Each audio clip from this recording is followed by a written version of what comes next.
Welcome to Dungeon Master Deep Dive. I'm Mason Edwards, Dungeon Master of Arcane Adventures. We're taking the DM Deep Dive series as more of a discussion when inspiration strikes rather than on a regular schedule.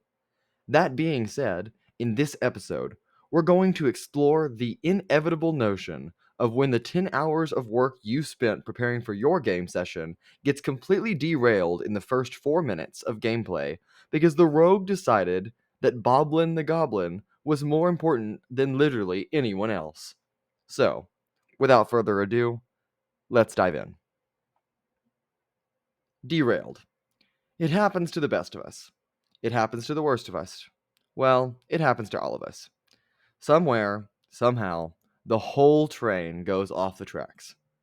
And while some people advise to just call your session there and do your best to prep for next week's session and pick up the pieces, that isn't always the best option, and sometimes that isn't even feasible. For groups that play bi weekly or once a month, ending a session early isn't ideal. Even for groups meeting weekly, that can be a problem. And it's one thing to go off the rails towards the end of a session, where you can actually cut a session 30 minutes early and it not make that much of an impact. But getting derailed at the beginning makes it functionally impossible to call your 4-hour session quits at 5 minutes in. So, what can we do instead? Well, improv. Your plan is off track. The party will never make it to that important NPC. The whole plot is ruined. I can't. No. Stop and take a deep breath. You can do this. You just need to employ one simple style of storytelling: improv. According to Merriam-Webster Dictionary, improvising is the act of creating and or performing spontaneously, without preparation, using only what is available. I have learned through years of GMing that I am often flying by the seat of my pants. In other words, I'm making stuff up on the fly. By no means am I saying to not prepare for a game session, but you can't possibly plan for every single outcome without railroading your players. And it's not fun to be a player in that position anyway. You want a GM to be able to react and adjust the story based on what the players do with their characters and how they interact with the world around them at the table. Unfortunately, that means that the game master has to be ready to act at any moment's notice. When the players inevitably throw off the story, avoid going to specific locations, they miss a clue, they read into the wrong things, or someone just cracks a joke that destroys the tension in the game, you can't let that phase you as the GM. You have to improve and adapt so that you can overcome those challenges, so you can start moving forward and keep the story moving forward. We'll go over several ways in just a moment of how you can improv. The general idea, however, is that it's spontaneous. Like we already said, it's not possible, humanly at least, to prep for every outcome. So we leave all the potential other routes that the players might take up to chance and have to be ready to make up all of those things on the go. Now, not everyone is good at improv, hence why we're making the video, but a big thing that I believe people are worried about is thinking that improv is acting. They are not synonymous. You don't have to be a professional actor. This is not Hollywood. Improv is more free flowing and thus more dynamic.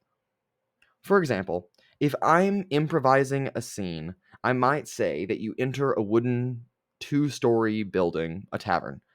On the right is a set of chairs lined up at a bar, and on the left is a few tables and chairs for other patrons. A band of musicians is playing on the stage, and the atmosphere welcomes you in for the night. That's a pretty simple description. But now, we can let the players ask questions of which you can come up with answers on the go. A few questions they might ask, and with my improv answers added on. They might ask you, well, what are the musicians playing? And you might say, well, some simple banjos and one of them has a guitar. Okay, what kind of people are in the tavern? Well, sitting at the bar, there are, let's say, 2 orcs who look like they are dressed in mercenary clothing. There's a barkeep standing there, a dwarf with a long brown beard, standing on a stool, and maybe he's cleaning some tankards, cleaning up after the orcs. Then, of course, there's the musicians, which are a mix of humans and half-elves that are on stage playing their instruments, performing. There are two elves at a corner in a booth, talking away. Are they friends? Are they lovers? Are they on a date? Are they doing shady business? Who knows? And there's a human man listening to the music while drinking down his fifth pitcher of ale for the night. As you can see, there are four others on his table. What does it smell like? The players might ask. Well, there's the scent of ale and that day-old, stale scent of bread, but it mixes in with the burning smell of cedar wood in the fireplace that sits across the room. Now, you might not believe me, but those are all just improv answers to all of those prompts. I quite literally made them up on the spot and have no script for them. The essence of improv is to provide enough detail for it to give a general setting, and then leave it open for interpretation and further questions for the players. Now that we have what improv is, why you should do it, and an example to base it off of, let's get into the different ways you can improv in your game. How to improv, flexibility, tips, and tricks. The principle of improv is flexibility. As a game master, you have to be willing to throw out or at least recycle ideas to adapt in the moment. You have to be flexible, which means not having a fixed mindset that certain things have to happen in a certain way or a certain order. And that flexibility comes differently to everyone. Some people might be really good at adjusting on the fly, but I'll hedge my bets and say that most people don't start that way. Today, I want to share with all of you 9 tips and tricks about how to improve your improv and how to be flexible, in hopes that you can use one or more of these in tandem with your story to keep your game moving when all else fails. Number 1, just enough. I touched on this briefly in my example earlier, but when you are improvising, you don't need to talk for 5 minutes straight. You need to be descriptive, but only just enough. Hit only the key details that are important to set the scene and describe that.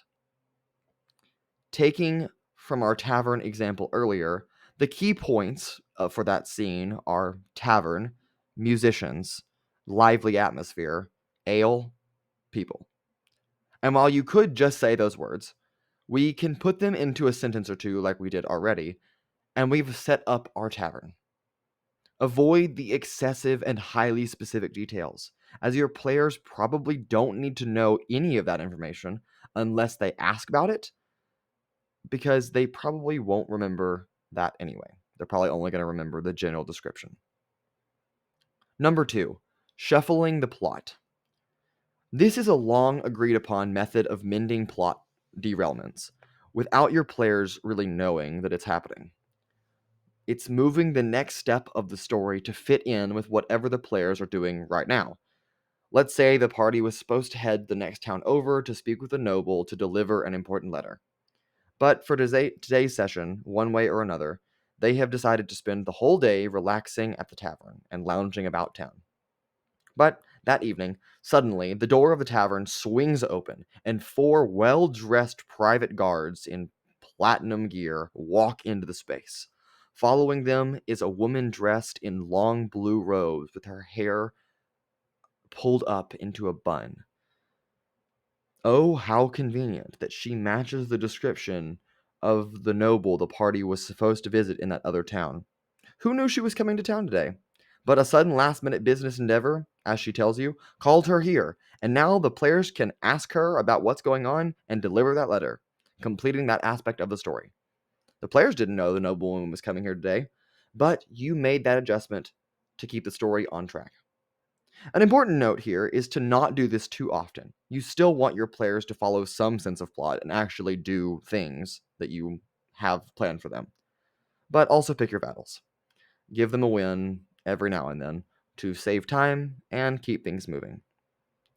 Another way you can shuffle the plot around is applying this trick when combat goes awry. Maybe you spent hours creating a super cool homebrew monster, and the players just never encountered it because they took the left path in the dungeon instead of the right path like you thought they would. Don't just throw away that monster. Let it appear somewhere else, in a different dungeon, or later in this dungeon. Or maybe just reskin it, make it look a little different, and then have the monster pop up later in the story. Number 3, filler words are okay. Now, not necessarily a tip here, but also I guess it is still a tip. While improvising, your descriptions are going to typically be audibly different from box text or well thought out details and scripts.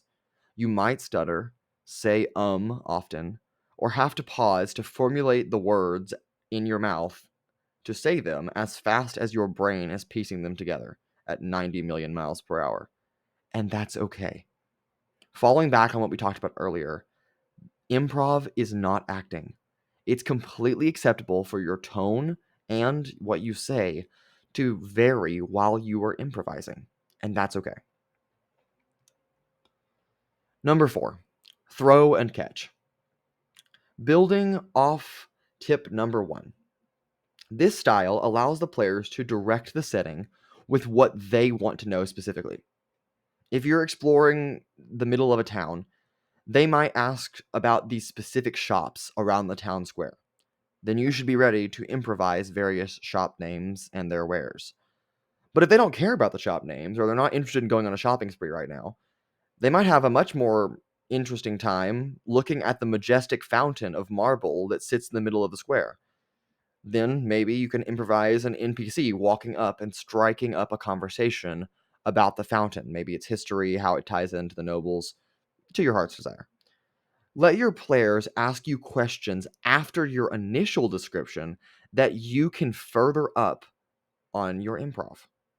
By allowing them to ask you, they are actually directing your thoughts to focus on the specifics that they want to know. It's a win win, which are the only details you'll probably need anyway, because that's the only ones they really care about. Number 5, letting your players improv. In our previous video, we talked about how letting players add to the world and to the game is important. Letting them improv is no different. It gives them a moment to make up stuff and see what happens. Everything they say and do, regardless of if it is correct or not, is an interaction that you can build off of. Plus, while they improv a conversation about how to sneak into the vault of the super rich Wizards Guild, you now have a moment to collect your thoughts and better prepare yourself for the next steps that they might jump into. Number 6, take a break, take a breath. Are you exhausted from improv? Do you need just a few minutes to take a drink of water and let your brain reevaluate where you're at? It's completely understandable to tell your group that you need a quick break. Let everyone use the restroom, grab a snack, and give yourself a moment to recuperate your thoughts. It doesn't even have to be your scheduled break time. You can call for a brief intermission at any point. Don't be afraid to be honest and open with your group, especially if they've gone so far off the rails that you just need to take a second to say, okay, here's what happened. Here's what we're going to do next. Number 7, yes and. A common roleplay tip is called yes and, which is a tool designed to express agreement with something said or done and then facilitate a continuation of that scene. For example, the party is headed out to a different town than the one you thought they would go to during this session. One of the players says that this road that goes through a small farming village is a really scenic route, and they just wanted to go because the countryside is beautiful. You, as the game master, might respond by saying, well, yes, that's true. It is very scenic. And it still takes you to such and such city that you need to go to while only adding one extra day of travel. Now, by employing this trick, you have subtly reminded the group where they need to go next, while also agreeing and commending that player for what they said being true, that this route is the scenic route through the countryside. And that also gives you something that you can improvise on in scenes that may occur ahead while on the road. Maybe a farmer has an overturned wagon, or you see cows that have gotten out of their pasture, or just the beautiful scenery and nothing odd happens, but it's still a nice trip. Either way, you have not only agreed with the player, but also given yourself a little bit more to improv on. Number 8, no, but. The slightly less common but still important cousin of yes and is no but, a tool that expresses disagreement when something is said or done, but also still facilitates that continuation of the scene. Instead of outright denying your players something that they have said or done, it provides a bit of a redirect to something you want them to know and potentially act upon. Take our detour through the countryside from the previous point. A player says this road is scenic. You might respond with, well, no, it isn't actually considered scenic because of the recent bandit attacks and wildfires that have kind of destroyed the countryside, but at least it avoids the toll road towards the city that you need to go to by going around it instead. You have now corrected an error in their thinking, maybe fixed a problem in continuity or lore, reminded them where their next task is located, and provided a reason why some people would choose to take this road, even though it's longer, and despite its dangers, to avoid the toll on the main road to get to that important city you need to go to. So, while you did have to correct a player, saying, well, what you said isn't completely correct, you still gave them something based on what they said. Number 9, make list. As a way to help maintain flexibility and to help you be quick on your feet while improvising, it is really, really helpful to keep a list of random NPC names for various races, a list of random stores, shops, and taverns, and a list of random encounters behind your GM screen nearby. When it is time to improvise, and trust me, it will be eventually, you can quickly reference one of these tables or lists and use a name or description to make it sound like you actually planned that to happen. Once you do, make a note of where you used it, what the name was, and then scratch the name off your list. Matthew Mercer actually first suggested this when Critical Role was on Geek and Sundry, as a simple but effective trick to improving your improv. Now, with all of these tips and tricks on how to improv, a few examples we've gone through, and a bit of practice, I'm sure you'll be a pro at improvisation sooner than you think. That's all the time we have for this episode of Dungeon Master Deep Dive. We'll see you next time.